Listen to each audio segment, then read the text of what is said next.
Assalamualaikum warahmatullahi wabarakatuh. Selamat pagi, Bapak, Ibu, dan rekan-rekan semua. Salam sejahtera untuk kita semua. Perkenalkan, saya Omar selaku host dalam acara kita hari ini. Dan saya akan dibantu oleh rekan saya dengan Mbak Intan saya sebagai co-host. Nah, senang sekali kita dapat berkumpul dalam acara LNG Academy Webinar pada hari ini. Semoga Bapak dan Ibu semua dalam keadaan sehat dan penuh semangat. Nah, hari ini kita akan masuki seri kelima dari rangkaian webinar LNG Academy yang sebelumnya. Kita sudah pernah bahas seputar industri renewable energy. Nah, pada kesempatan kali ini, kita akan melanjutkan dengan topik yang sangat relevan dengan arah pembangunan nasional dan tren global, yaitu peran asuransi marine cargo bagi freight forwarder, transporter, dan pemilik barang. Nah, Bapak Ibu, yang kita tahu, perdagangan dan transportasi barang ini, baik domestik maupun internasional, ini bawa risiko yang nggak bisa diabaikan, ya, mulai dari kerusakan, ada kehilangan, atau keterlambatan. Nah, disinilah asuransi marine cargo punya peran penting yang tidak hanya dapat melindungi barang, tapi juga dapat memberikan ketenangan bagi semua pihak yang terlibat. Nah, terutamanya forwarder, transporter, transporter, dan pemilik barang. Nah, di era globalisasi ini sering kita dengan banyaknya peningkatan volume pengiriman melalui laut, udara, maupun darat. Nah, asuransi marine cargo pastinya menjadi solusi proteksi yang tidak hanya bersifat preventif, tapi juga strategis dalam mengelola risiko bisnis. Baik, Bapak Ibu, selanjutnya kita akan tampilkan video pengenalan perusahaan kami, PT LNG Insurance Broker. Bisa? Aku nggak bisa.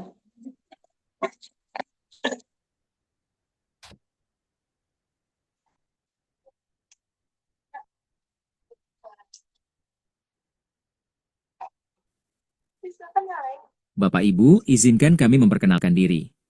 Kami PT Liberty and General Insurance Broker, berpengalaman memberikan solusi asuransi yang tepat, komprehensif, dan disesuaikan untuk berbagai sektor, termasuk logistik, konstruksi, liability, serta proyek energi terbarukan.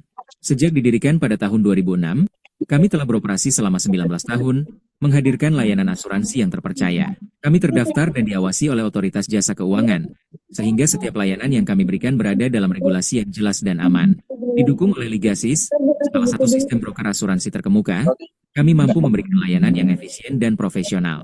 Keahlian kami juga diakui secara profesional sebagai anggota Asosiasi Pialang Asuransi dan Reasuransi Indonesia, serta anggota Asosiasi Perusahaan Pialang Asuransi dan Reasuransi Indonesia, yang semakin memperkuat kredibilitas dan jaringan profesional kami. Tidak hanya itu, kami juga bekerja sama dengan broker reasuransi internasional di berbagai belahan dunia, mulai dari Singapura, Malaysia, India, Timur Tengah, hingga Eropa untuk memastikan Anda mendapatkan solusi asuransi yang komprehensif dan tepat.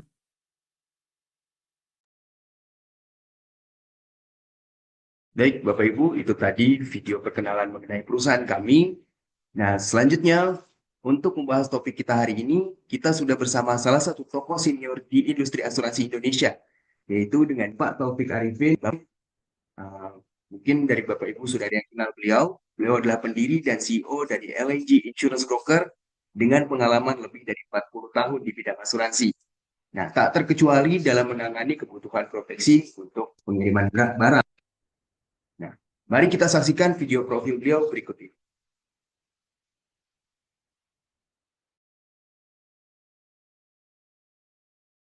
Mari kita sambut, ahli pialang asuransi berpengalaman lebih dari 40 tahun. Beliau adalah Bapak Muhammad Taufik Arifin, pendiri dan Direktur Utama PT Liberty and General Insurance Broker. Dengan pengalaman lebih dari 40 tahun, beliau telah meniti karir di berbagai perusahaan broker ternama serta turut aktif dalam pengembangan kompetensi profesi melalui APARI dan LSPPI. Beliau juga merupakan pemegang sertifikasi internasional dari ANZIIF Australia, dan telah berperan penting dalam mencetak tenaga pialang asuransi profesional di Indonesia. Dengan latar belakang pendidikan manajemen, dan komitmen tinggi terhadap integritas serta kualitas layanan, beliau hadir untuk membagikan wawasan dan pengalaman yang sangat berharga bagi kita semua. Selanjutnya, mari kita persilakan Pak Taufik untuk memulai webinar hari ini.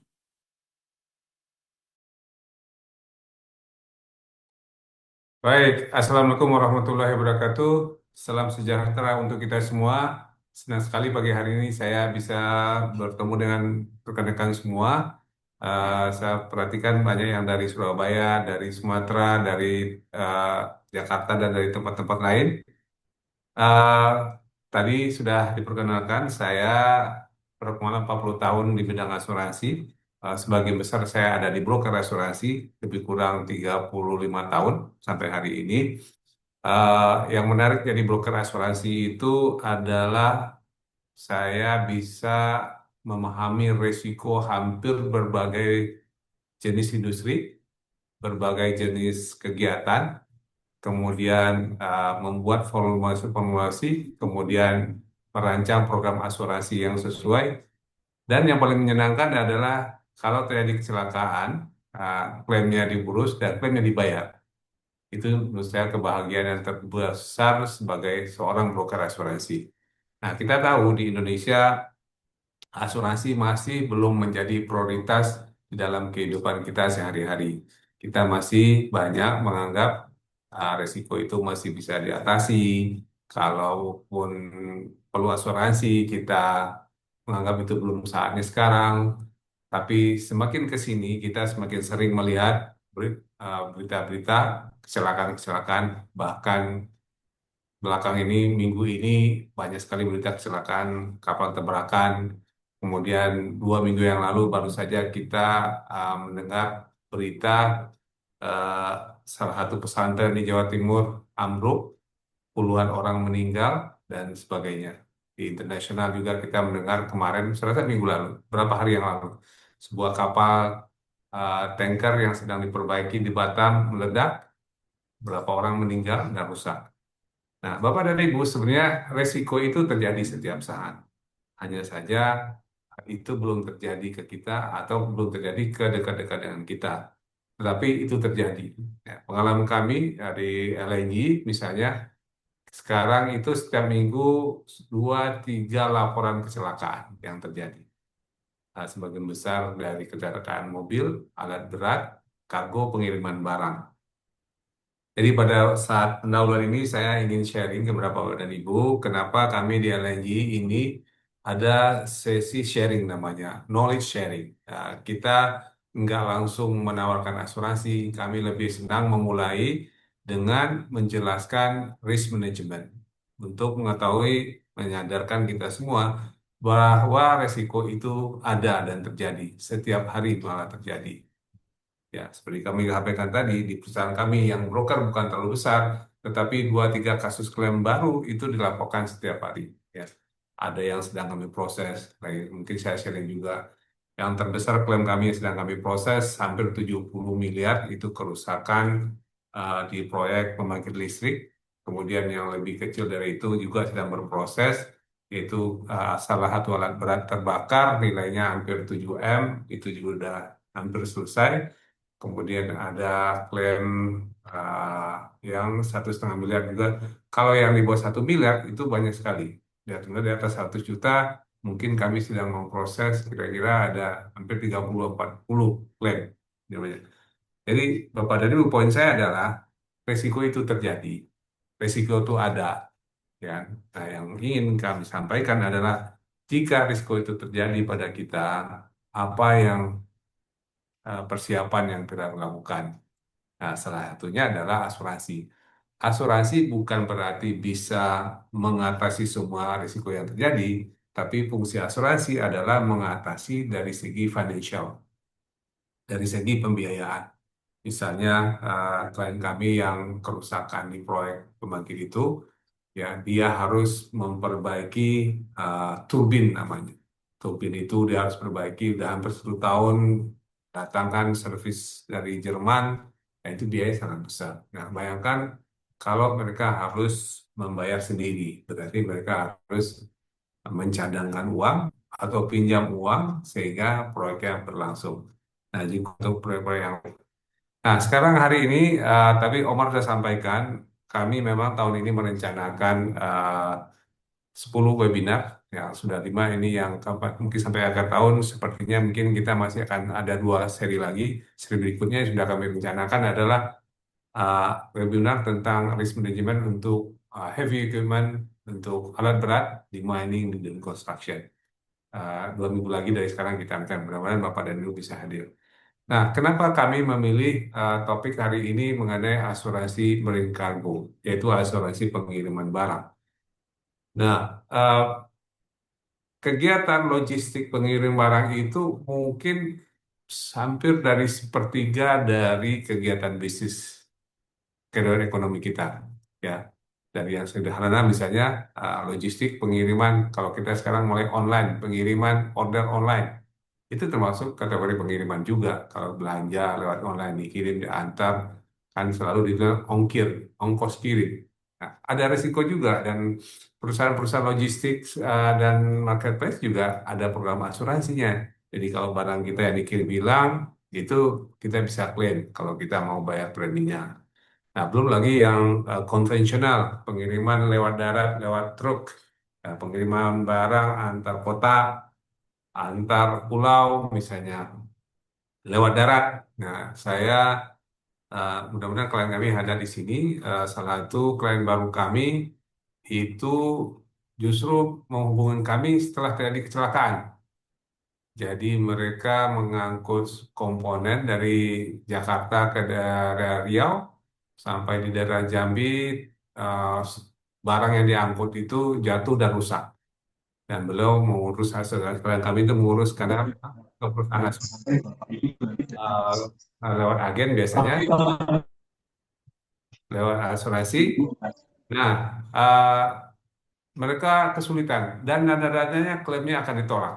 Akhirnya beliau cari kami di internet, ketemu hubungin kami, mohon kami dibantu, klien kami ini eh, akan sepertinya akan bermasalah. Nah, setelah saya pelajari polisian, memang itu kalau tidak dilihat oleh ahli asuransi broker seperti kami, bisa itu ditolak klaim itu. Tapi setelah saya pelajari, ternyata ada celah yang kita bisa, dan kelihatannya klaimnya lumayan, sebesarnya 250 juta. Nah, itu risiko-risikonya. Yang besar juga angkutan laut. Eh, Nanti mungkin kami share. Baik, Bapak Ibu, itu pembukaan dari saya mengenai pentingnya manajemen risiko dan bagaimana kita perlu mempersiapkan risiko itu dan membeli asuransi. Baik, kita langsung fokus ke bahan presentasi kita hari ini. Kita sebutnya peran penting jaminan asuransi marine cargo. Tadi disampaikan baik untuk pemilik barang, pembeli dan penjual, atau juga bagi forwarder, perusahaan logistik yang mengatur pengiriman, atau juga bagi pemilik kendaraan atau pemilik kapal yang mengangkut.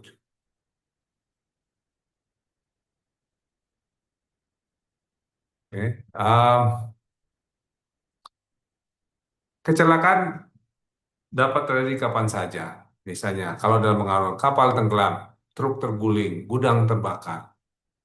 Ini hal-hal yang berkaitan dengan kargo. Kapal tenggelam, berita terakhir kapal tenggelam, sebetulnya Bapak dan Ibu, kami setiap minggu merangkum 7 berita kecelakaan. Kami muat itu di buletin kami namanya ligaasuransi.com. Selasa minggu ini nggak ada, saya belum lihat ada berita.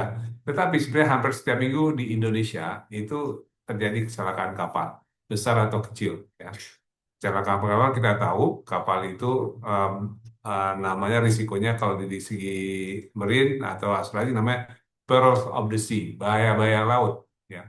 Kapal tenggelam, kapal tabrakan, kapal terbakar, penjarahan, nabrak karang, ombak besar, dan sebagainya. Itu risiko-risiko kapal.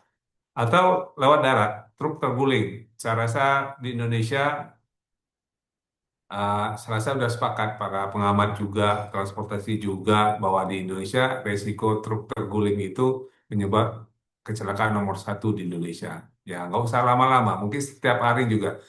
uh, di Cipularang misalnya itu dari yang besar yang kecil kita dengar beritanya dari nabrakan 1, 2, 3 satu kali tabrakan ya puluhan orang meninggal, stroke, kebakar dan sebagainya Cipularang ya truk. Nah, Bapak dan Ibu, sudah rahasia umum di Indonesia ada namanya uh, masalah di transport darat itu namanya odol, istilahnya over uh, oversize. Oke. Di Indonesia, jadi kalau Bapak dan Ibu habis ini jalan lewat lewat ke jalan umum, lihat perhatikan kondisi truk yang ada, yang kita lewati, yang kita susul, atau yang benar mereka. Lihat kondisinya. Rata-rata sudah tua, lebih dalam lagi lihatlah kondisi bannya. Ya, bannya itu sudah kalau ditambal sudah uzur, kemudian juga kondisinya sudah. Terus perhatikan juga siapa pengendaranya, siapa sopirnya. Ya, kebanyakan orang-orang yang anak-anak muda, orang-orang yang ya mohon maaf, ya mereka yang terpaksa menjadi supir truk. Nah, kalau kita dengar ceritanya kenapa mereka, berapa mereka digaji, dikasih uang jalan sekian, mereka harus berhemat dan sebagainya, dan sangat terbatas. Nah, dengan kondisi alat transportasi darat seperti itu, maka susah kita mengharapkan keselamatan yang maksimum. Ya. Sudah kondisi truknya uh, sudah tua, uzur, kemudian pengendaranya juga orang-orang yang mungkin terpaksa, bukan karena ahliannya, tapi karena nggak ada pilihan lain, mereka bahkan ingat Syukurlarang mungkin yang 3-4 bulan yang lalu, itu baru 4 bulan jadi sopir, karena nganggur, nggak ada pilihan, mereka jadi sopir. Itu yang menyebabkan karena besar. Jadi truk terguling itu sudah jamaah. Nah, sekali lagi, kalau Ibu perhatikan juga, kalau arah ke Bandung misalnya, pulang pergi, minimal itu akan melihat truk terguling di sebelah kiri itu ada satu, bisa dua, bisa tiga, sampai ke Bandung. Ya, mulai dari misalnya masuk Bekasi, luar Bekasi, itu sudah ada ketemu satu. Baliknya juga akan ada. Nah, saya ingin menyampaikan bahwa angkutan darat itu bukannya tanpa resiko. Jadi kalau pemilik barang mengirimkan barang mengenai truk, Anda harus berarti pasti ada risiko. Logistik juga gitu, ya. Klien kami juga baru 2 hari yang lalu. Tiba-tiba klien kami perusahaan logistik mau mengajukan claim freight forwarder liability. Tiba-tiba mengajukan. Kemarin disuruh Marine Cargo nggak mau, maunya claim freight forwarder claim ya. Nah itu dari truk tadi. Kemudian gudang terbakar. Ya, gudang ini bagian dari logistik. Kalau barang kita dikirim dan harus transit di gudang, maka risikonya masih masuk ke risiko Marine Cargo. Nah, kalau terbakar di gudang itu risiko yang terjadi. Menurut statistik di seluruh dunia, ada 1.500 kapal tenggelam setiap tahun. Dari majalah Allianz Shipping kita menemukan ada 1.500 kapal tenggelam setiap tahun. Jadi kalau kita bagi rata-rata ada 1.500 kapal tenggelam setiap hari. Berarti kalau dibagi per bulan, per hari, berarti ada 700 kapal atau 500 kapal tenggelam setiap hari. Jadi ini menunjukkan kepada bahwa itu resiko itu nyata, kecelakaan itu nyata. Oke, ratusan kuda jatuh ke laut setiap minggu, ratusan kontainer. Jadi walaupun kita sudah mengirim barang dengan keselamatan yang tinggi, menggunakan kapal ocean going vessel dengan kondisi yang terbaik, tapi record menyatakan ada lebih kurang ratusan jatuh kontainer setiap hari. Truk pengangkut alat berat sering terguling di jalan ekstrim. Ya, saya belum sempat temuin 2 hari yang lalu itu di kampung saya di daerah Sumatera Barat minggu lalu dari saudara yang mengirim. Aduh, ini ada berita. Tolong mungkin dia mereka lewat, pas lihat dia melihat truk pengangkut ekskavator bersama ekskavator masuk jurang dan kemungkinan uh, supir truknya dan ekskavatornya rusak. Jadi, nah, apalagi untuk alat berat, karena alat berat itu pada umumnya akan melalui jalan-jalan di pedalaman di luar kota dengan kendaraan seberat itu dengan jalan sesempit dan kondisi yang rawan seperti itu. Next. Oke, ini beberapa kasus nyata yang kita bisa di gambar ini. Truk alat berat terguling, kerugian bisa 15 M. Kemudian kapal tongkang batu bara karam, muatan hilang dan total. Ya, kami punya klien banyak yang bergerak mengangkut batu bara. Mungkin setiap minggu kami punya klien atau 5-6 shipment setiap minggu kami layani. Tidak hanya batu bara tapi nikel juga. Yang kami sudah menyelesaikan juga beberapa kasus klien batu bara. Ada yang akibat ombak besar dindingnya jebol atau bahkan yang sering terjadi juga nama self combustion, batu baranya nyala sendiri, terbakar. Ya. atau material proyek rusak karena alat angkut. Nah, material proyek dan namanya project logistik insurance itu sangat unik dan perlu keahlian khusus karena material-material proyek itu tidak standar. Kalau kontainer bisa dimasukkan kontainer dan bisa disusun. Tapi kalau project itu nggak bisa disusun seperti yang lain. Karena kan setiap proyek itu unik, ada structure yang khusus, kemudian ada pressure vessel yang ukurnya berbeda-beda, ada engine dan sebagainya. Dan begitu juga muatannya, cara loggingnya. Dan kami punya beberapa klien yang spesial project logistik. Dan kami sudah berpengalaman dengan klien-klien kami ini untuk jadi tanpa asuransi semua kerugian akan jadi beban Anda. Jadi Bapak dan Ibu harus makan. Kenapa perlu asuransi? Karena kalau terjadi risiko-risiko itu, risiko-risiko yang kita sampaikan tadi, saya sampaikan tadi, maka bebannya akan menjadi beban Anda. Kalau misalnya pembeli barang, ya Anda harus dam. Kalau Anda pembeli angkutan, kalau Anda dianggap bersalah, Anda akan dituntut. Next. Oke, apa penyebab utama dari kecelakaan transportasi? Pertama, cuaca ekstrim. Ya, kita tahu kalau sekarang cuaca ekstrim itu sudah menjadi global concern, namanya global warming. Ya, semua dunia sudah sepakat bahwa saat ini telah terjadi musim yang ekstrim, penggantian musim yang ekstrim, hujan yang terlalu lama dan deras, musim kemarau yang terlalu panjang, ombak yang sangat tinggi, angin badai yang tidak. Jadi sudah uh, sudah menjadi fenomena sekarang bencana alam. Ya, Eropa yang berapa tahun lalu nggak pernah banjir, akhirnya banjir. Eropa Utara sampai tengah, kemudian China beberapa bulan yang lalu. Ya, Indonesia, alhamdulillah sejak beberapa tahun ini cuaca ekstrimnya nggak terlalu ekstrim. Ya, walaupun kemarin panas. Kemudian kesalahan manusia. Jadi apa yang menyebabkan kejadian yang sendiri adalah kesalahan manusia. Karena uh, alat angkut transportasi itu dikendalikan oleh manusia. Kapal oleh ABK, awak kapal, mulai dari kapten dan sebagainya, kru, dan mereka lah yang bertanggung jawab memandu kapal sama dalam perjalanan. Tapi kalau mereka lalai, lupa uh, mengantisipasi ada kapal dari depan, lupa memperhatikan daerah ini rawan atau tidak, atau mungkin lupa menyiapkan keselamatan ketika ombak besar, itu kelalaian. Nah, kalau di darat tadi sudah sampaikan, ya oleh para pengemudi itu truk. Ya, saya sudah nulis beberapa artikel tentang uh, uh, kondisi industri trucking di Indonesia. Ya, tadi saya sampaikan masalah kondisinya, truknya orang Indonesia, pengusaha Indonesia masih mempertahankan truk-truk yang sudah tua, kondisinya sudah bahkan mungkin 20-30 tahun umurnya masih banyak yang beroperasi. Ya, karena mereka nggak sanggup membeli truk baru karena harganya sangat mahal. Kedua, untuk menghemat, mereka tidak mempekerjakan orang-orang profesional atau sopir. Ya, saya rasa beda Pak di Amerika, kan di luar negeri. Kalau mungkin Bapak pernah ke luar negeri, di Thailand misalnya, kalau kita lihat sopir-sopir di Thailand itu truknya, mereka itu orang-orang yang educated. Artinya mereka bukan terpaksa jadi sopir truk. Apalagi kalau di Amerika, kalau Eropa itu justru malah cewek-cewek cakep, cantik.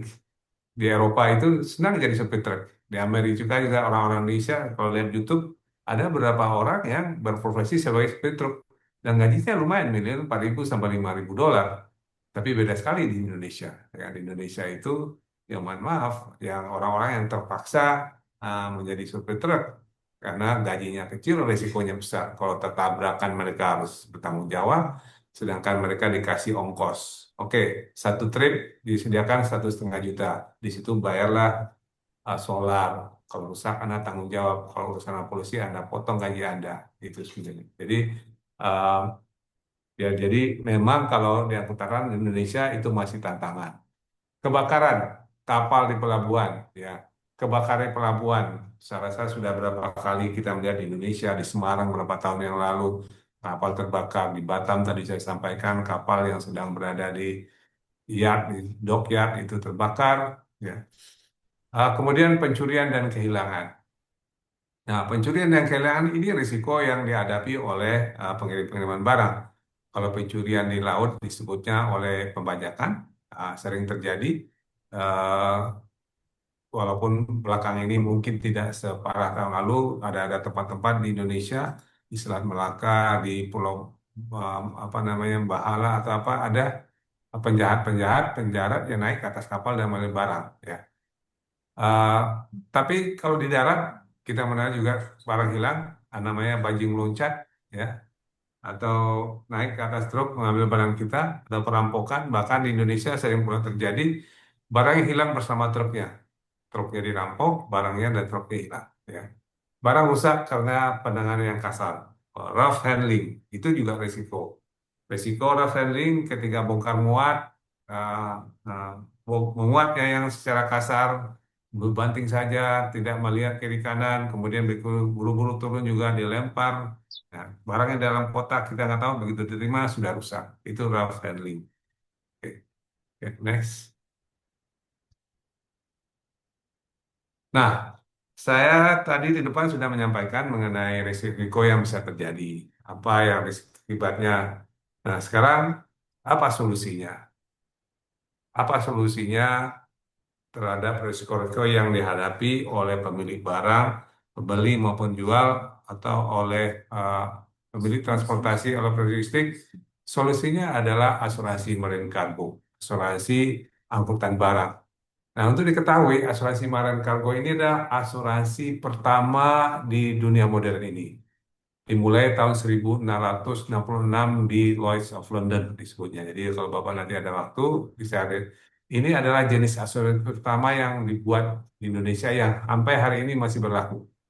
Jadi sejarahnya asuransi marine cargo ini, uh, dulu di Lloyd's di London itu adalah tempat bertemunya para pengusaha-pengusaha perkapalan, pemilik barang, dan perdagangan yang mereka mengeluh akan banyaknya kapal-kapal yang tenggelam, hilang-hilangnya muatan, sehingga mereka berkumpul di satu tempat namanya Lloyd's, punya warung kopi, akhirnya mereka sepakat membuat saling menjamin. Jadi ya sana.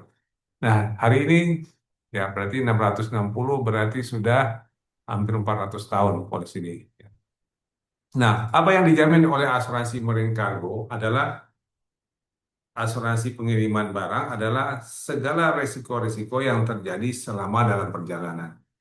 Perjalanan daratkah, atau perjalanan lautkah, atau perjalanan udara.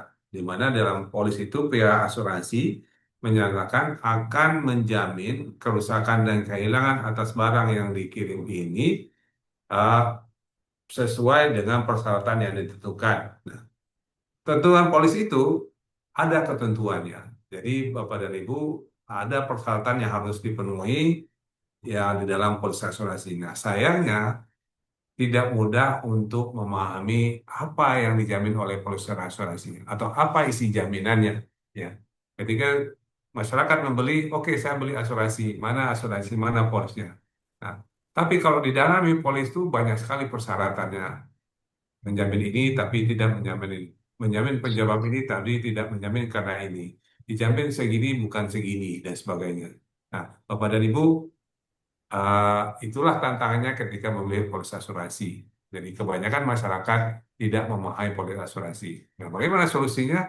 Adalah menggunakan atau meminta bantuan dari ahli asuransi. Siapa ahli asuransi? Ya adalah orang-orang yang sudah berada di asuransi. Salah satunya adalah broker asuransi.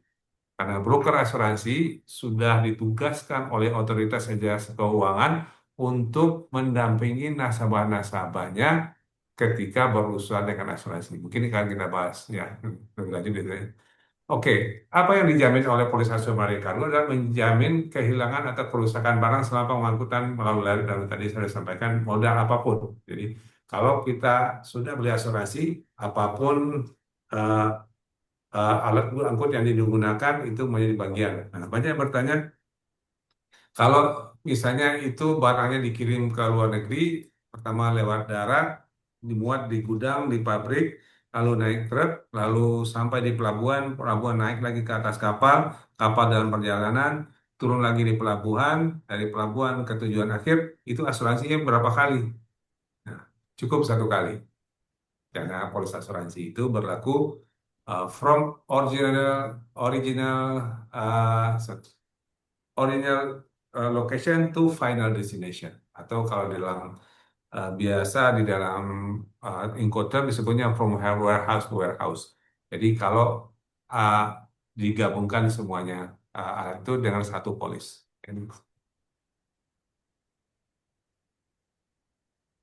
Oke, Bapak dan Ibu, tidak semua polis asuransi itu jaminannya sama. Jadi Bapak dan Ibu kalau beli asuransi, oh saya udah beli polis asuransi, aman nih saya. Belum tentu, karena ada empat jenis malah, tiga yang biasa dipakai. Yang pertama, Institute Cargo Clause A. Ini jamin yang paling luas. Kalau di istilah di kendaraan disebutnya asuransi all risk. Nah, all risk ini artinya mengcover semua.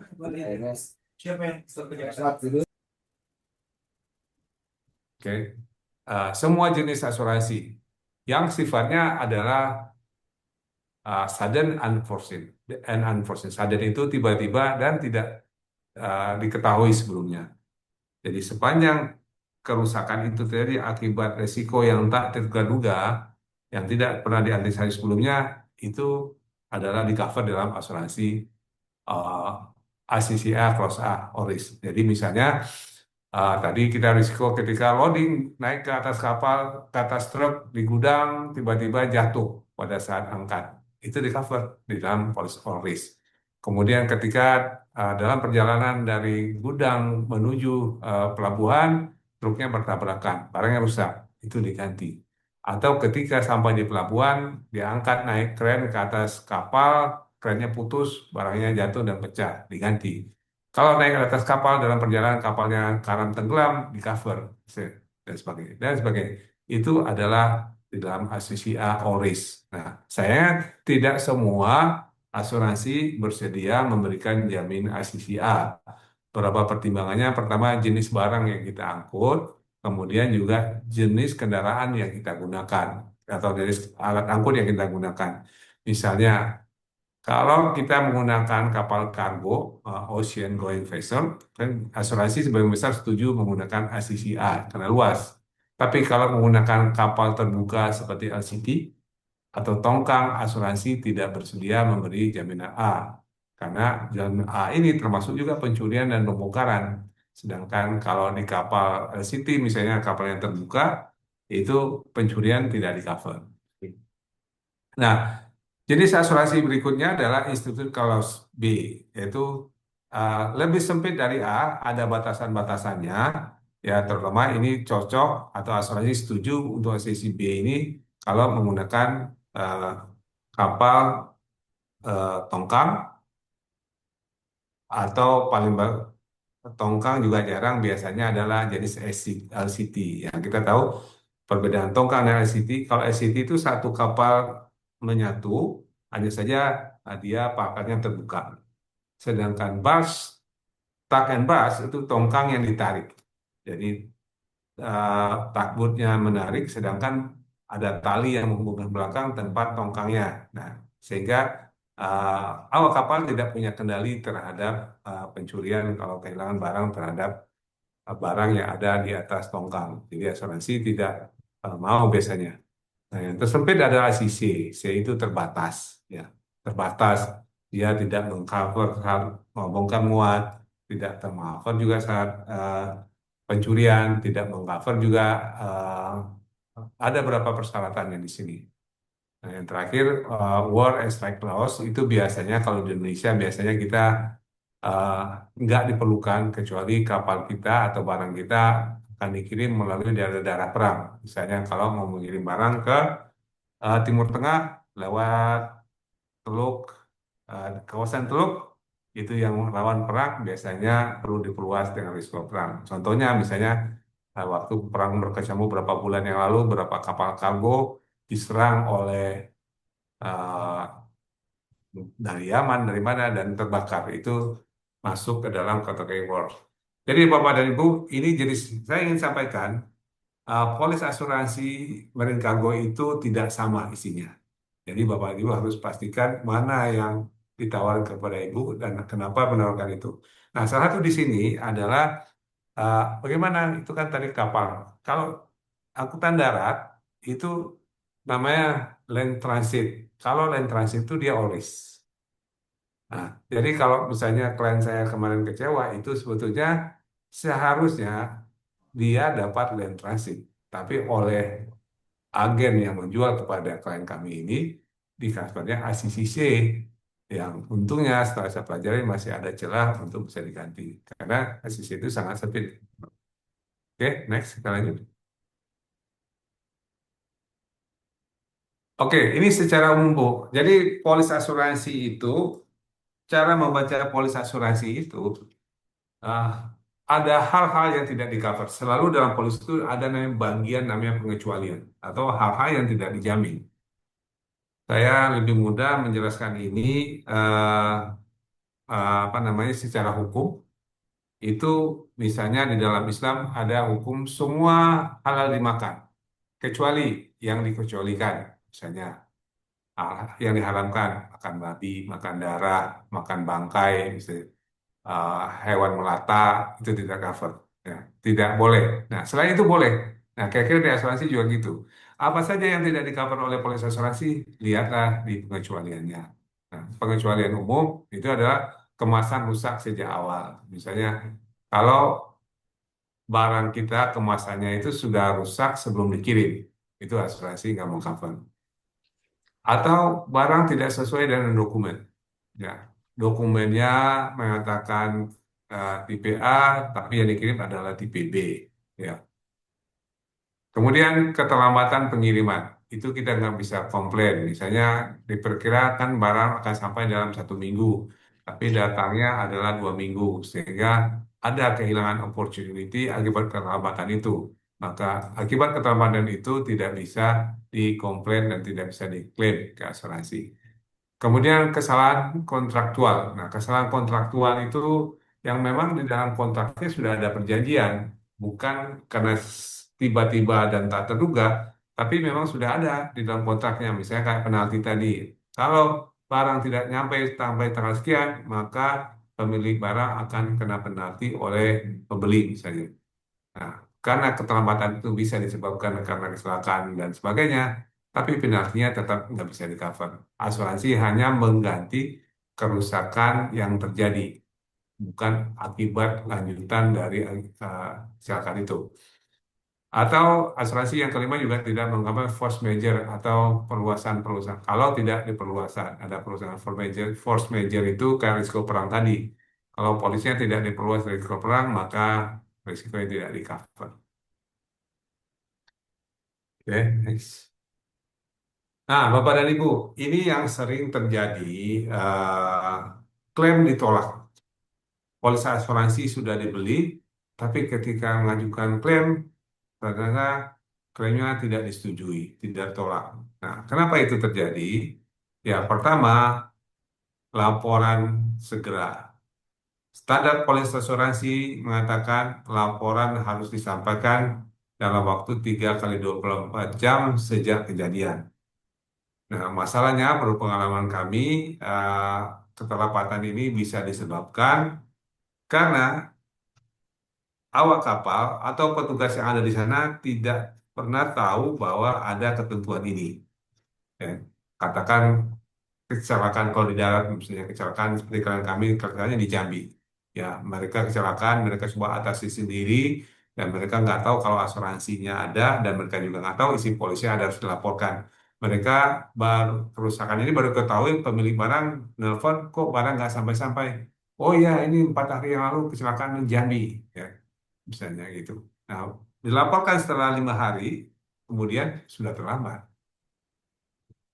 Nah, ini perlu kita perhatikan. Nah, bagaimana cara mengatasinya? Pertama, saya akan sampaikan dulu. Laporan kecelakaan itu tidak harus tertulis dan resmi. Misalnya harus ditulis oleh direktur laporannya, atau oleh GM, atau oleh orang petugas yang ditugaskan untuk melaporkan ini, GM dan sebagainya. Tidak perlu. Laporan itu cukup mengirimkan pesan, telepon juga bisa, WA juga bisa, email juga bisa, dan cukup melaporkan bahwa telah terjadi kecelakaan atas barang yang dikirim pada hari ini dan ini yang disebabkan kira-kira gini. Cukup. Tidak perlu detail, tidak perlu keterangan resmi, tidak perlu ini. Yang penting dilaporkan. Nah, kalau itu diurus melalui broker kepada kami sudah mencatat itu dan segera melaporkan ke pihak asuransi. Untuk sehingga itu tidak terlambat dari 3 kali 24 jam. Nah, mungkin saya sampaikan rahasianya ke Bapak dan Ibu. Di sini ada teman sini, saya rasa juga ada yang broker yang ikut. Bahwa kami broker biasanya kami nego ke asuransi. Kami nggak mau 3 kali 24 jam itu laporan. Karena pengalaman menunjukkan eh, banyak kali tantangan-tantangan di lapangan itu yang menyebabkan laporan itu disampaikan sudah lebih dari 3 kali 24 jam. Dan kita nggak mau kalau klaim itu ditolak karena keterlambatan itu. Biasanya kami nego. Rata-rata kami dapat bisa 14 hari atau 15 hari. Bahkan dalam case tertentu bisa 30 hari dilaporkan. Bukan untuk menunda-nunda, tapi untuk mengatasi eh, keterlambatan pelaporan hanya karena ketidakpahaman, ketidaktahuan yang tertanggung. Apalagi kejadiannya di lokasi yang remote area yang jauh. Nah, kalau sudah dilaporkan, apa yang harus dilaporkan? Disiapkan. Siapkan dokumen, bukti barang-barang itu, bill of lading-nya, invoice-nya, dan juga sekarang dengan adanya teknologi sekarang, foto-foto kerusakan, bikin video, nah, laporan survei, kalau tim dari survei dilaporkan.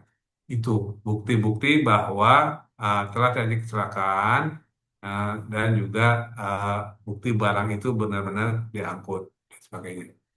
Nah, dilaporkannya, disiapkannya nanti ini tugasnya broker. Kalau melalui kami, broker, kami akan segera setelah kami melihat laporan, kami akan bimbing klien-klien kami untuk mempersiapkan dokumen dan informasi yang diperlukan untuk proses klaim selanjutnya.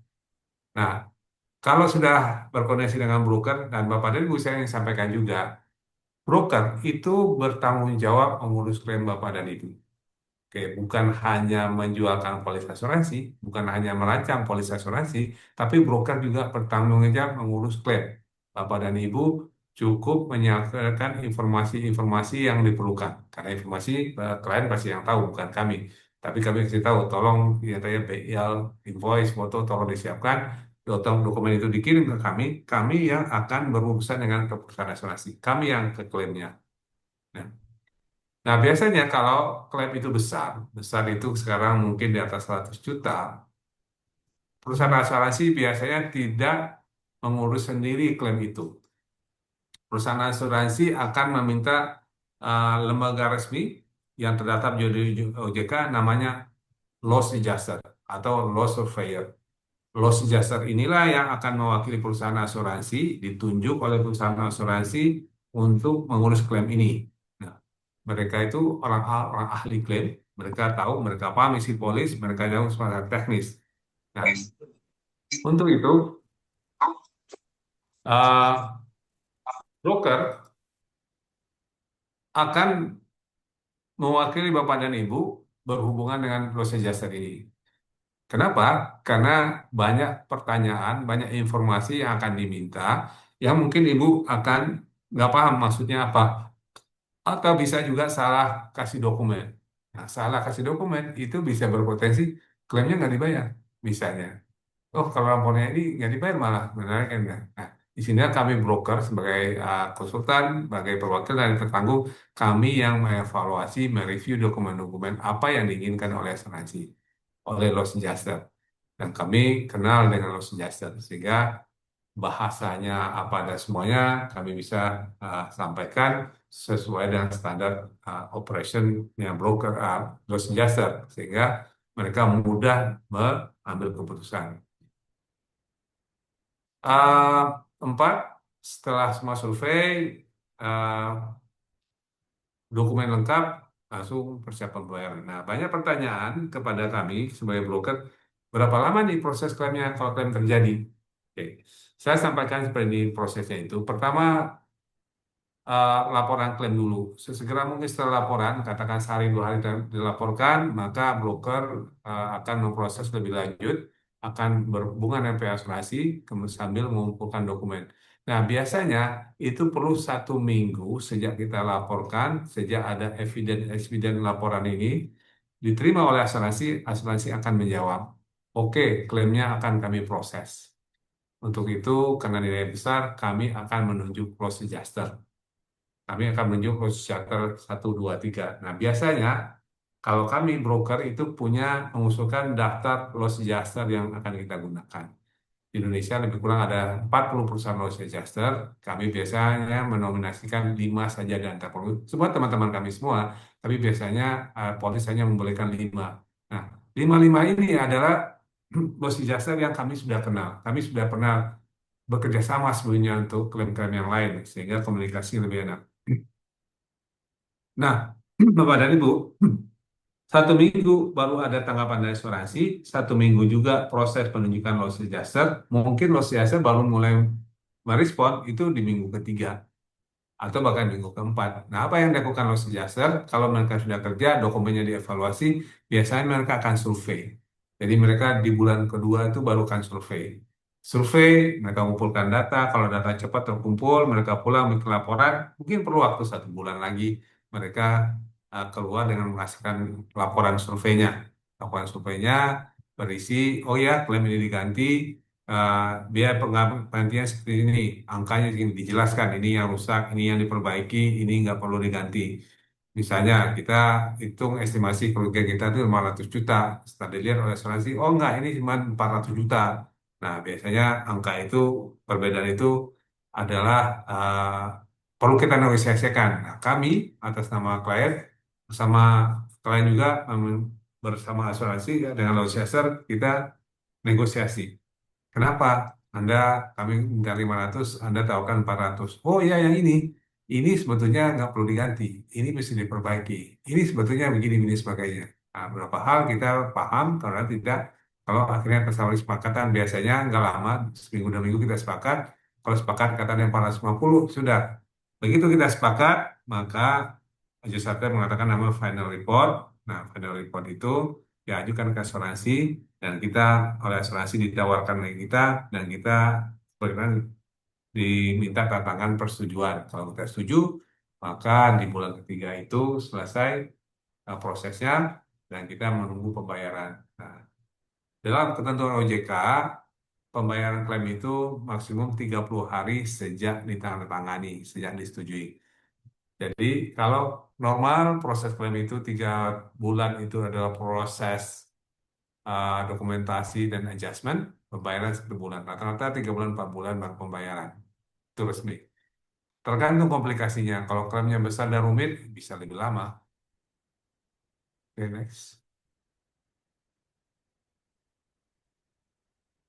Oke, Bapak dan Ibu, saya kalau boleh saya menggunakan istilahnya sekarang saya mulai namanya hard selling. Kemarin-kemarin saya tidak begitu penting namanya hard selling. Hard selling itu artinya benar-benar ingin meyakinkan Bapak dan Ibu untuk menggunakan jasa broker asuransi. Bukan kami saja, teman-teman broker silakan, tapi broker asuransi yang resmi. Karena hasil survei, bukan hasil survei, kebetulan komisaris kami namanya Pak Abdul Aziz adalah lawyer khusus masalah perasuransian. Dan dia bergabung dengan para lawyer, kira-kira ada 10 ahli asuransi Indonesia. Itu mereka menemukan 90% kasus asuransi yang mereka tangani itu diurus langsung ke perusahaan asuransi atau lewat agen. Sebenarnya kan hampir tidak ada kasus asuransi yang sampai dispute, sampai ke OJK, sampai ke arbitrasi apalagi pengadilan yang lewat broker. Oke. Kenapa? Karena broker sejak mempersiapkan polisnya itu sudah mengantisipasi hal-hal yang nanti bisa menyebabkan pembatasan jaminan, menyebabkan bagian jaminan itu terbatas. Sedangkan dengan broker, begitu Bapak dan Ibu sudah menggunakan jasa broker, langsung covernya itu shoot naik 100%. Jadi ketika Anda beli sendiri ke asuransi, Anda ragu. Saya bukan ragu, saya pastikan itu jaminnya hanya 50%. Tapi ketika Anda connect dengan asuransi, langsung Anda shoot, jaminannya naik 100%. Sedangkan preminya sama. Tapi Anda, karena broker adalah asuransi, maka broker sejak awal itu sudah mempersiapkan jaminan itu maksimal. Jadi Bapak dan Ibu, saya tidak ingin menyerang posisi agen karena memang untuk corporate, untuk barang-barang yang besar itu risikonya juga besar. Sedangkan agen, karena memang di Indonesia agen itu tidak ada lembaga khusus yang membina mereka yang memiliki profesionalisme yang setara dengan broker, maka agen cocok misalnya untuk asuransi pribadi, rumah tinggal, beli travel insurance, asuransi kesehatan pribadi, asuransi jiwa, asuransi kendaraan bermotor mobil karena sudah ada paketnya, itu bisa dilakukan melalui agen. Tapi kalau corporate, barang-barang yang rumit, itu sangat tepat menggunakan jasa broker asuransi. Oke, tidak ada biaya tambahan. Kalau ada klaim, bahkan juga ketika eh, di pendahuluan, kayak kami sering sekali diundang oleh calon klien kami sebagai broker. Dan kami diundang, Pak, silakan survei ke lokasi kami yang ada di Kalimantan Tengah, ada di Kupang, ada di Jawa Timur, misalnya survei. Kita pergi survei. Lalu kami bikin hasil survei namanya underwriting information sama risk recommendation. Kita buat dan itu for free. Ongkos transportnya itu knowledge kita gunakan dan free, kita nggak charge, ya. Lalu kita kasih risk recommendation masukan ke klien kita ini yang terbaik. Itu nggak sudah nggak beli. Nah kita baru dapat penghasilan itu kalau kita dipercaya sebagai broker. Oke. Nah, ada yang bertanya, oh broker tuh dapat fee. Ya, karena Bapak klien tidak membayar fee, maka fee broker itu dibayar oleh perusahaan asuransi. Sama, ketika agen juga dapat fee, karena agen itu adalah perpanjangan tangan dari perusahaan asuransi, mereka menjualkan, maka mereka dapat fee. Broker juga memasarkan perusahaan asuransi, memilih perusahaan asuransi, mereka atas dasar itu dapat fee. Bedanya, kalau fee komisinya agen itu untuk mereka sendiri, ya, untuk kantong mereka sendiri. Nah, kadang-kadang kalau mereka kadang-kadang balikin berupa diskon. Tapi broker itu komisi yang digunakan bukan untuk dikantongi, tapi untuk nanti melayani klien-kliennya. Kalau kliennya ada klaim, ada apa, dan kemudian broker juga punya kewajiban kepada OJK. Karena diawasi oleh OJK, diatur oleh OJK, maka atas pengaturan OJK itu broker harus membayar fee. Kita kembali sebenarnya kita diawasi, tapi kita harus fee. Nah, sebesar 1% dari komisi kita bayar. Kemudian kita bayar lagi ke asosiasi karena broker wajib masuk asosiasi. Asosiasi bayar kita lagi, charge lagi 0,5%. Kemudian broker harus mempertahankan keilmuannya, karyawannya harus pendidikan, maka anggarannya 2,5% dari pendapatan itu dialokasikan untuk pendidikan. Jadi satu setengah, 2,5, sekitar hampir 4,5% dari income-nya broker itu ditujukan untuk pelayanan. Sisanya baru bonus klien. Jadi oleh Bapak dan Ibu, uh, walaupun kita tidak menambah biaya tambahan, tapi kita mempunyai penghasilan dari uh, komisen kita. Oke. Nah, yang paling penting, broker berpihak pada klien, bukan perusahaan asuransi. Bapak dan Ibu, broker sesuai dengan peraturan otoritas jasa keuangan, broker ditugaskan untuk berada di pihak customer, di pihak Anda pembeli asuransi. Maka tugas yang pertama dia melakukan risk identification. Dia mempelajari risiko-risiko kliennya, kemudian dia membuat risk recommendation. Oke, Bapak dan Ibu, bisnis Anda ini kami sudah lihat, maka inilah risiko-risiko yang dapat terjadi. Oleh karena itu, sebagai ahli asuransi, kami merekomendasikan Anda perlu jenis asuransi seperti ini. Nah, untuk itu kami sudah merancang program asuransi yang terbaik, lalu kami negosiasikan ke perusahaan-perusahaan asuransi, sehingga kami sudah bisa menawarkan polis asuransi dengan luas seperti ini dan biaya sendiri. Gitu. Nah, kalau terjadi klaim, kami yang bertanggung jawab, broker yang bertanggung jawab. Kenapa? Kami yang mendesain program itu. Beda kalau Bapak dengan agen, Bapak beli langsung ke asuransi, asuransi cuma kasih polisnya ini. Itu yang tadi saya katakan di awal, kalau lewat broker, itu jaminnya minimal 100% lebih luas. Kalau asuransi, mungkin ya mereka hanya tawarkan standar. Nah, saya rasa logis dan masuk akal, ya asuransi juga kalau bisa ya mereka jangan risikonya terlalu tinggi. Kalau nggak harus dijamin, kenapa harus dijamin? Kalau tidak diminta dijamin, kenapa dikasih? Gitu. Sedangkan broker itu tahu apa yang terbaik dan itu ditawarkan. Oke, itu penjelasan mengenai broker. Mudah-mudahan lebih paham. Next. Oke, kami sendiri khusus di Marine Cargo punya catatan yang pengalaman yang banyak. Pertama, kami 3 tahun lalu menyelesaikan satu klaim, satu LCT tenggelam berisi 15 unit alat berat. Oke, mungkin ada yang besar-besar, mungkin nggak sampai. Itu tenggelam hanya beberapa hari setelah berlayar dari daerah Jambi ke daerah Kalimantan di sekitar Pelautan Bangka, tenggelam dan semua kapal dan alat beratnya hilang. Kami selesaikan klaim itu.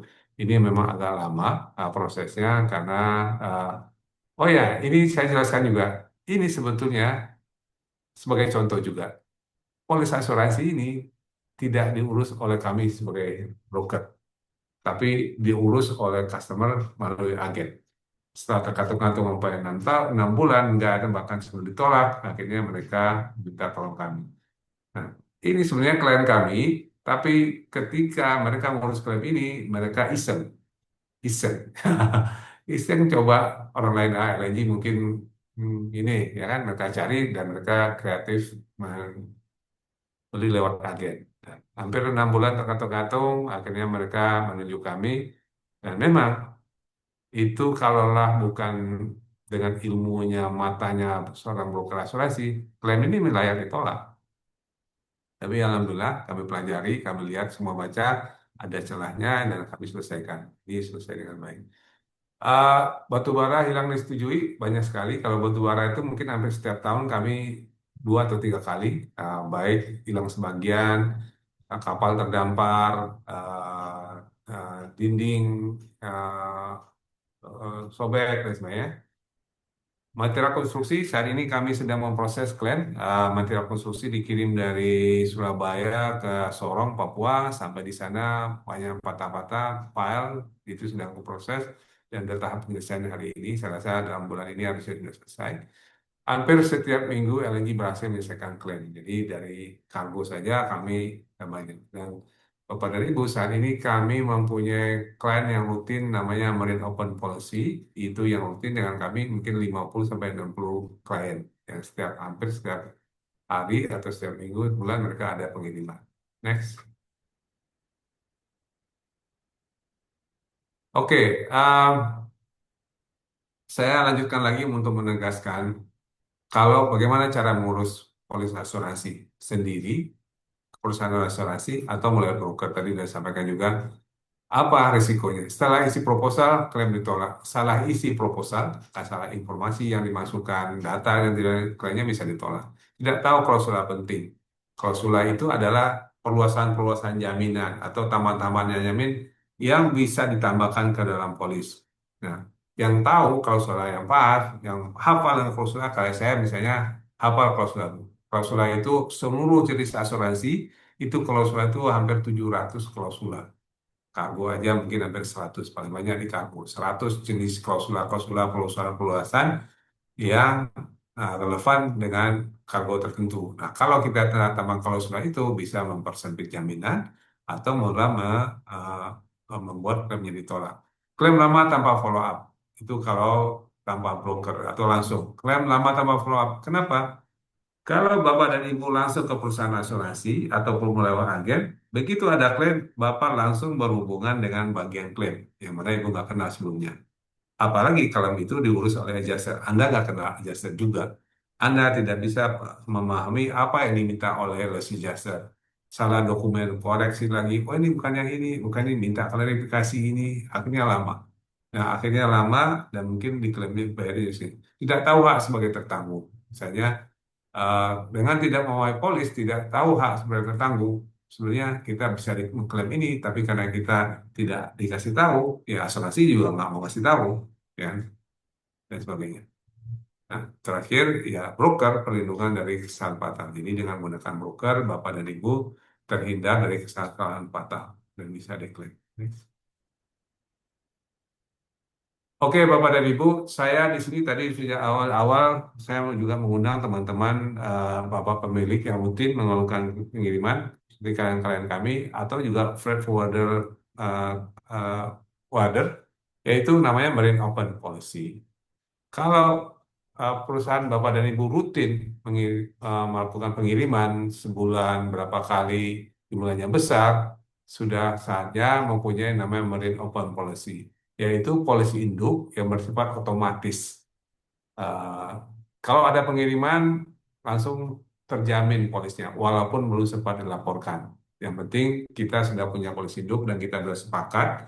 Misalnya sepakat sekali pengiriman tidak lebih dari 10 miliar. Jenis barangnya kita sudah sepakat, barang jenis apa aja. Kemudian juga kapal yang akan digunakan sudah sepakat. Misalnya tidak akan menggunakan kapal untuk LCT tidak lebih dari 20 tahun kemudian misalnya. Atau yang sudah sepakat depan dan kita punya induk. Jadi kalau ada pengiriman tinggal berangkat, tinggal lapor. Asuransi tinggal mengeluarkan sertifikat asuransi. Nah, bedanya kalau bukan MOP, kita setiap ada pengiriman, lapor dan negosiasi dulu. LNG saya ada pengiriman ini 10 miliar barangnya ini, tolong ya penawarannya. Nah, kemudian LNG telepon ke asuransi.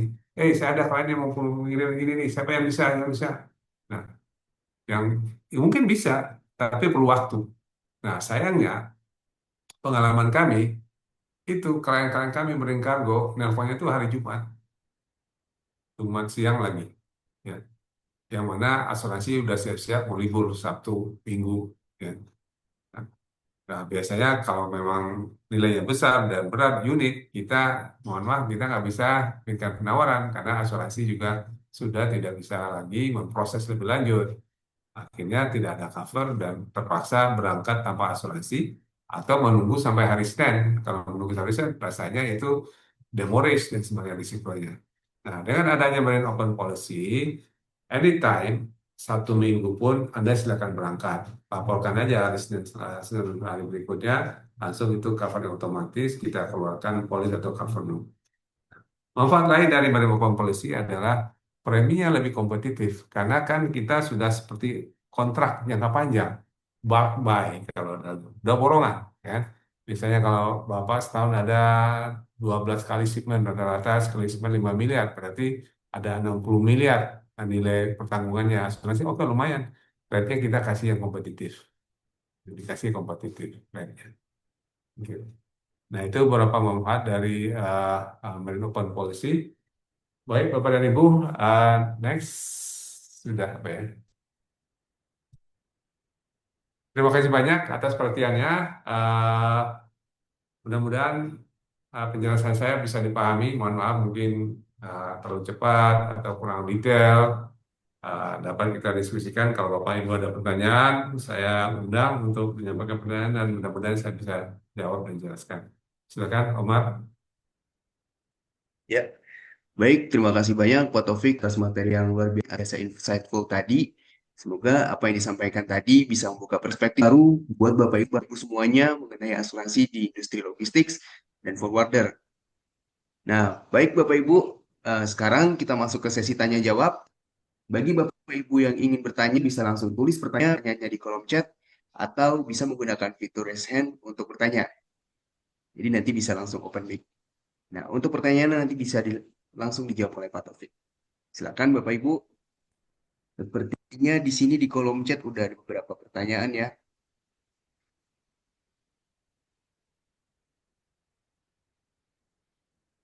Ada pertanyaan dari Pak Nana. Oke, financial risk ya. Financial risk ya. Oke, apa perbedaan perlindungan antara asuransi yang dibeli oleh pemilik barang dan oke, pemilik terus forwarder. Oke. Terus, ya. Tiga Badan Asuransi Kargo melindungi kepentingan transporter dalam transporter, perlindungan transporter. Pak siapa? Pak Nanang. Oke, Pak Nanang, kita jawab pertanyaan Pak Nanang. Terima kasih pertanyaan Pak, bagus sekali pertanyaan Bapak. Eh, Pertama, financial risk, kerugian ekonomi akibat terjadi kecelakaan dalam pengiriman barang. Kalau di ke polis asuransi marine cargo itu memang tidak ada, Pak.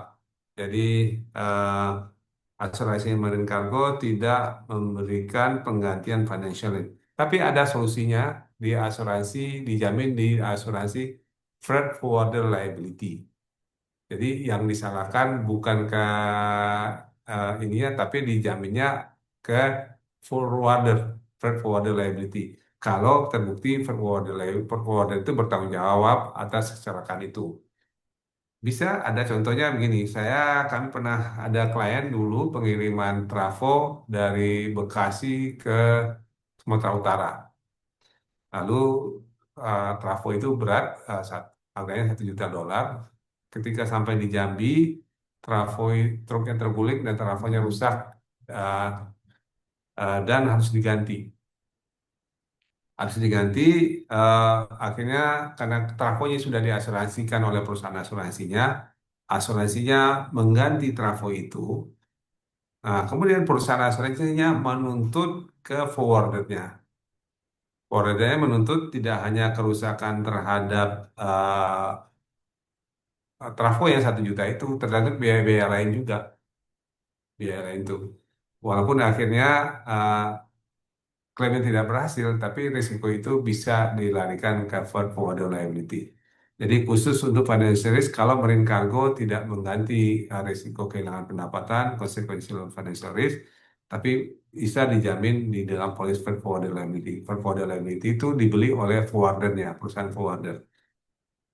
Oke, apa bedanya polis asuransi dibeli oleh pemilik atau forwarder? Oke, Bapak dan di dalam asuransi, saya rasa juga oleh di dalam inquoter, yang berhak membeli asuransi, yang wajib membeli asuransi atau yang mempunyai insurable interest istilahnya di asuransi adalah pemilik. Pemilik itu bisa pembeli atau penjual. Jadi polis asuransi itu harusnya di arrange oleh pemilik barang itu. Kalau misalnya perjanjian CIF, pembelian CIF, cost insurance and freight, maka importer yang untuk CIF yang membelikan asuransinya. Dia membeli asuransinya dan bayar efek. Jadi kemudian kalau FOB berarti seller yang mengatur asuransinya, maka risikonya ditanggung oleh seller. Nah, forwarder sebetulnya tidak berkewajiban mengurus asuransi. Tetapi forwarder concern bahwa barang itu seharusnya diasuransikan. Nah, kalau forwarder membantu mengurus asuransi, dia tidak boleh namanya masuk sebagai tertanggung. Karena barangnya bukan milik forwarder, milik namanya insurable interest. Yang punya insurable interest adalah customer-nya, pemilik atau penjual barang itu. Jadi bisa forwarder mengurus asuransinya atas inisiatif, tapi di dalam polisnya harus dicantumkan nama pemilik barang itu. Nah, kemudian karena forwarder bukan bertanggung jawab mengurus asuransi, maka perlu berhati-hati. Jangan sampai mengasumsikan bahwa asuransi itu sudah menjadi tanggung jawabnya forwarder. Nah, bayangkan nanti ternyata polis asuransi tidak mengganti. Ya, tidak dijamin oleh polisnya itu. Sedangkan di asumsi customer-nya itu sudah termasuk. Akhirnya malah menjadi tanggung jawab dari forwarder. Nah, oleh karena itu, kami punya beberapa klien forwarder yang kita bantu. Kita bantu forwarder itu membuat namanya Marine Open Policy, Master Policy, yaitu namanya Customers of Forwarder. Jadi, kita buat terms and condition-nya seperti yang tadi Marine Open Policy untuk forwarder. Nanti forwarder tinggal declare lapor-lapor ke kami bahwa nanti forwardernya akan dijamin, customer akan terdapat polis asuransi, tapi jaminannya sudah luas, sehingga kemungkinan untuk dituntut oleh uh, customer karena polisnya tidak mengcover itu bisa diatasi. Dan terakhir adalah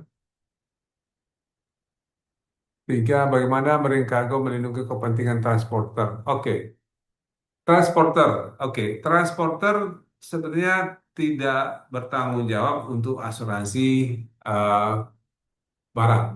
Kembali adalah pemilik barang lah yang harus mengasuransikannya.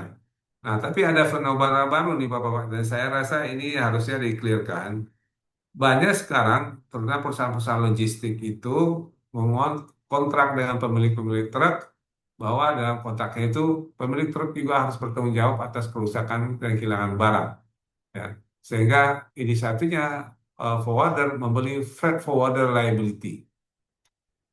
Sehingga kalau barang rusak dia dituntut lalu perginya ke asuransi freight forwarder liability. Ya. Nah, pemilik truk melakukan itu. Nah, sebenarnya nggak tepat seperti itu. Freight forwarder liability itu baru bisa berjalan, bisa diklaim kalau ada unsur kelalaian dari truk, pemilik truk atau operator truk.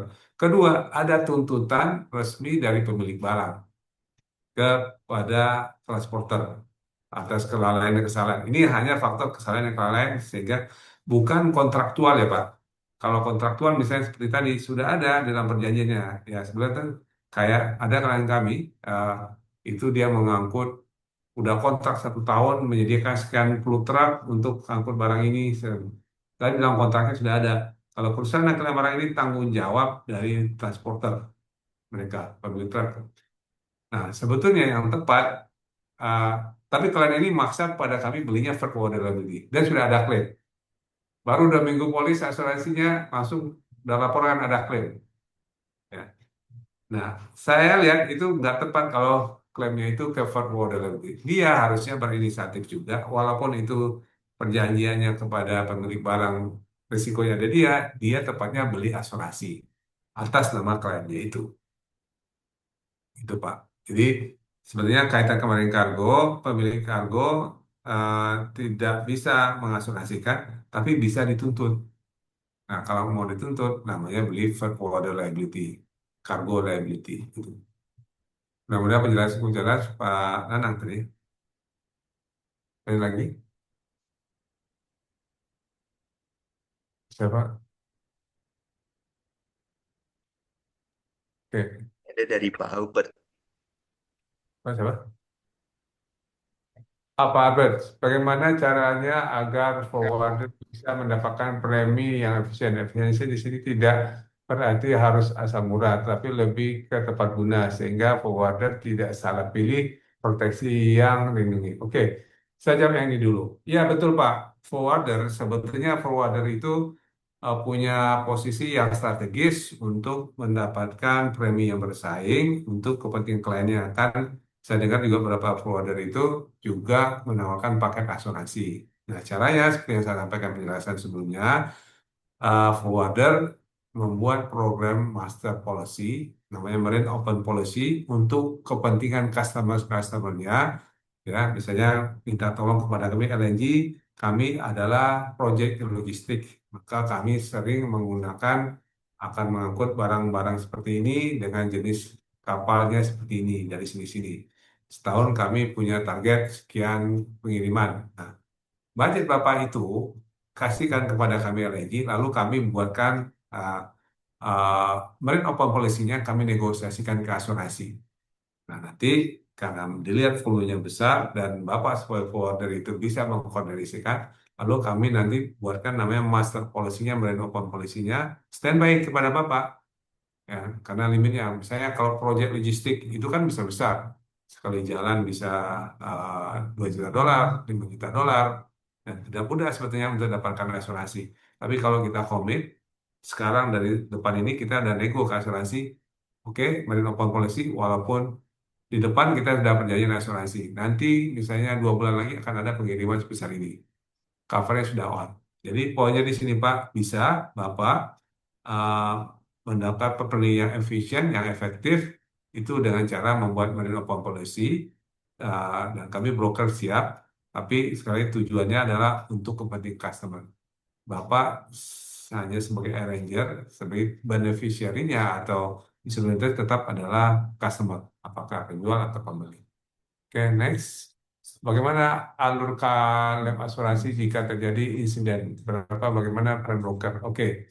Baik, tadi saya sudah sampaikan, kalau tadi klaim, maka kalau via broker, maka secara mungkin melaporkan ke broker asuransi. Kami rata-rata dapat waktu pelaporan 15 hari. Tapi kalau untuk ke standar itu 3 kali 24 jam sudah dilaporkan.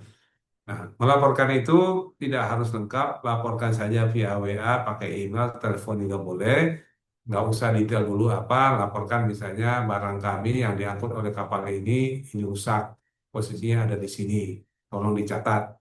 Lalu kami catat, kami periksa dulu, kami nggak akan lapor ke asuransi, kami cek polisnya dulu, apakah polisnya sudah terbit, apakah preminya sudah dibayar, atau kalau masih ada tengah waktu preminya. Setelah itu kami lapor, baru nanti kami sementara itu kami komunikasi apa saja yang harus dipersiapkan, gitu Pak.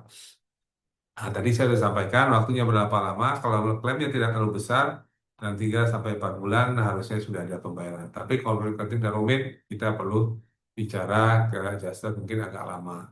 Eh, BMKG dulu sebenarnya dasarnya. Oke, bagaimana cara forward tadi ini tanya Pak Chandra, berapa besaran rate marine cargo SCA dan deductible-nya untuk forwarder lebih proper polis marine cargo atau FFL, bagaimana mengatasi risiko fraud? Oke, Bapak Pak Chandra, rate untuk ICCA. ICCA kalau kapalnya memang kapal kargo itu kalau MOP kalau satu beda. Jadi kalau MOP itu Marine Open Policy beli besar itu 0,1% itu sudah dapat. Kadang kalau lebih besar bisa lebih rendah. Tapi kalau individual satu-satu biasanya di atas 0,1% untuk ACCA.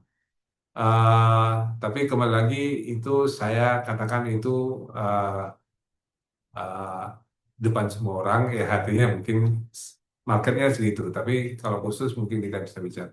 Deductible-nya itu ada dua alternatif deductible. Deductible buat bapak dan lain itu apa ada resiko sendiri. Kalau ada klaim bagian dari tanggung. Ada dua. Ada 10% of claim atau 1% of sum insured. Atau minimal berapa? Minimal $1.000 atau $2.000. Atau itu rata-rata. Nah, maksudnya mana yang kita pilih? 1% of claim atau 10% of claim, katakan klaimnya itu adalah 100 juta. Maka 10%-nya adalah 10 juta. Dibayar asuransi adalah 90 juta. Karena 100 juta nilai klaim dikurang risiko sendiri 10 juta. 100 juta nilai klaim, kalau 10 juta jadi 90 juta.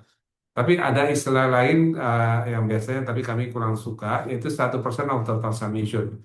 Total submission artinya nilai keseluruhan barang. Kalau barang kita nilai yang besar, atau kita malah katakan $1 juta atau 16 miliar, 1% dari 1 juta dolar itu adalah 160 juta. Tinggi sekali, padahal klaim kita cuma 100 juta. Nah, kalau personal claim, klaimnya 100 juta, hanya 10 juta. Tapi kami lebih cenderung memilih 10% of claim itu kalau nilai submissionnya tinggi. Untuk forwarder lebih proper police marine cargo, untuk forwarder liability, polis wajib Anda adalah FFL, Freight Forwarder Liability. Yang saya sampaikan, uh, mengasurasikan pengiriman marine cargo itu kewajibannya pemilik barang, pembeli atau penjual. Sedangkan forwarder bertanggung jawab atas jasa yang dia berikan. Ya, Bapak jasanya adalah mencari menyediakan kapal sesuai dengan ini.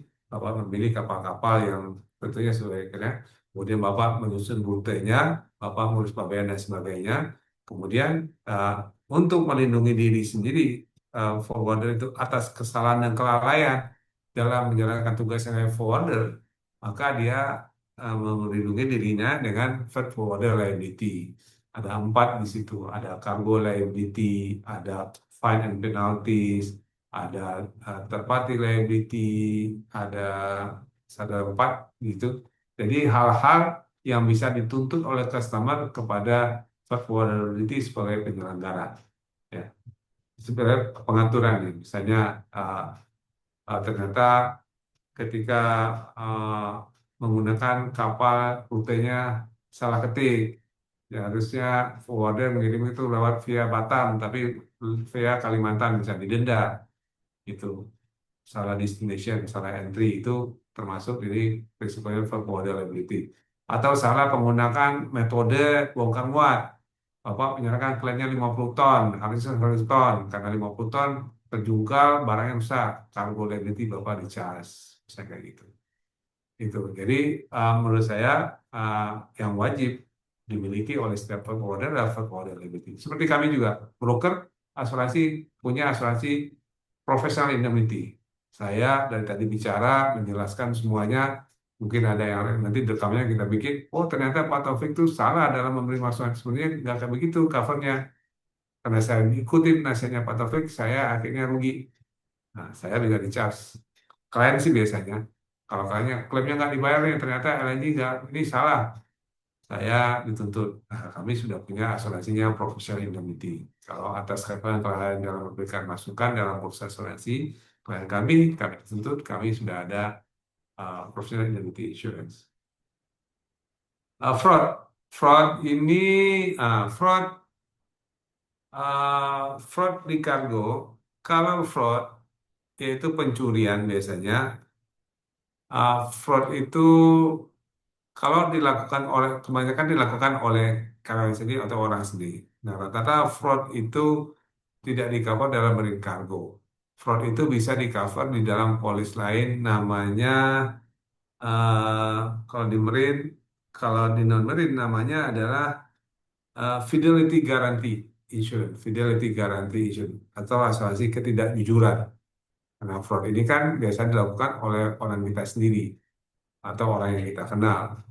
Nah, di kargo, fraud itu tidak di cover, tapi di cover dalam produk asuransi lainnya, Fidelity Guarantee Insurance. Itu Pak Chandra, mudah-mudahan penjelasan saya. Next question. Pak Dino, selamat siang. Izin bertanya Pak, bagaimana tanggapan broker terhadap klaim yang ternyata overload dan langkah apa yang diambil agar klaim loss cargo tetap sukses? Overload. Ya, overload itu salah satu kesalahan yang sering terjadi di kargo. Kayak di darat itu odol ya, apa tuh overdimension, overloading. Ya, ya pertama asuransi itu harus comply dengan peraturan yang ada, Pak. Jadi kalau memang ketentuan dimensionnya, ketentuan kapasitasnya ngangkutnya 40 ton, ya 40 ton itu kalau lebih dari itu berarti menyalahi. Begitu juga kapal misalnya, apalagi kalau kapal kargo batu bara itu kalau menurut cerita orang-orang kargo itu rata-rata kalau dipas-pasin itu rugi. Jadi sehingga dibuat lebih baik tingkat draftnya agak turun. Nah, pengalaman kami Pak, ya saya bilang di sini eh, ya biasanya kami broker tuh ada aja jalannya. Saya nggak bisa bilang gimana, tapi pengalaman kami ada berapa juga yang dipermasalahkan overload dan sebagainya, tapi ada condition lain yang bisa kita temukan cara mengatasinya. Ya, saya bilang pertama tetap hindari overload, tapi kalau itu terjadi, biasanya kalau lewat broker, biasanya broker menemukan eh, alasan reason yang bisa mengatasi itu, Pak. Tapi bukan bukan suatu jaminan ya, tapi tetap hindari overload. Silakan next, Pak Ciong. Pak Chong, selamat siang Pak Taufik. Kami sebagai forwarder ekspor impor mengikuti keinginan customer Pak karena bagi customer tambahan biaya. Apa tips saran Bapak agar customer mau mengasuransikan kargo mereka atau apa tips lainnya bagi Bapak? Oke. Eh, ya apalagi sekarang di bea cukai kan, di bea cukai udah pasti ditanya ada asuransi. Kemarin juga kami ke klien tiba-tiba eh, eh, tiba-tiba bikinin polis, akhirnya bikin polis dummy istilahnya, begitu sampai baru dibikin polis asuransinya. Eh, Pertama kita harus menyadarkan klien Pak bahwa risiko itu ada, risiko pengiriman barang itu ada, apalagi kalau impor ya kan. Ah, Pasti ada, ah, entah lecet, entah hilang dan sebagainya. Kedua, yang kita bisa bantu adalah preminya jangan terlalu membebankan. Jadi mungkin alasan klien nggak beli asuransi, preminya mahal. Jadi kalau kita katakan nggak mahal, ya nggak mahal itu misalnya ya kalau impor itu kami misalnya lagi bisa jamin rate-nya di bawah 0,1%. Ya, 0,1 per di bawah 0,1 harusnya tidak membebani. Ya. Kedua, kita beli polis misalnya ya kalau benar yakin kita tinggikan resiko sendirinya, lebih murah lagi. Tadi kan saya bilang 10% of claim. Udah, 30% of claim. Artinya mereka berani menanggung sendiri. Tapi polisnya resmi. Nah, nah, kemudian kalau mereka impor rutin, ya kita tahu kan tadi marine open policy. Jadi eh, pertama itu bahwa pertama polis asuransi itu memang seharusnya mereka harus punya di asuransi. Kedua, apalagi sekarang di bea cukai diminta, kan. Nah, tapi masalah pembayaran preminya mahal, ya kita nego dengan preminya, Pak. Kami bisa bantu sampai uh, ya sesuai budget mereka.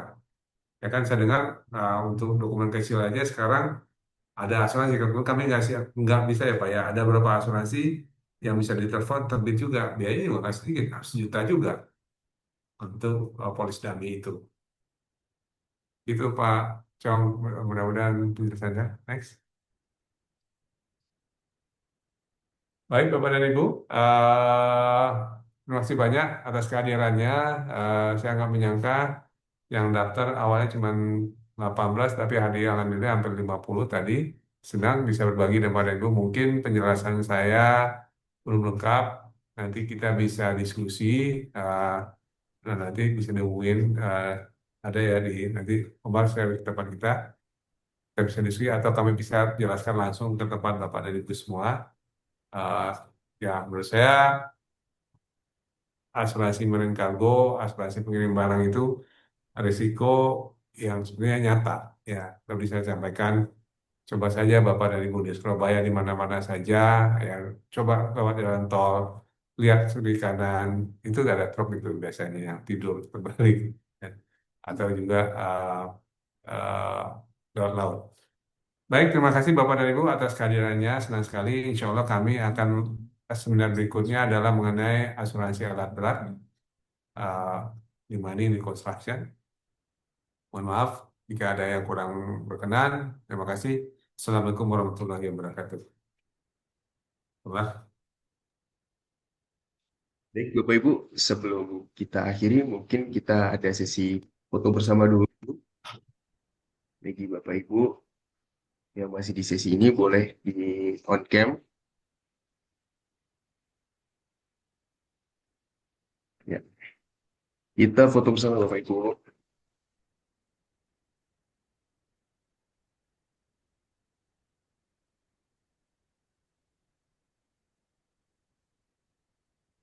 Oke, 1, 2, 3. Ya, ya. Terima kasih banyak Bapak Ibu.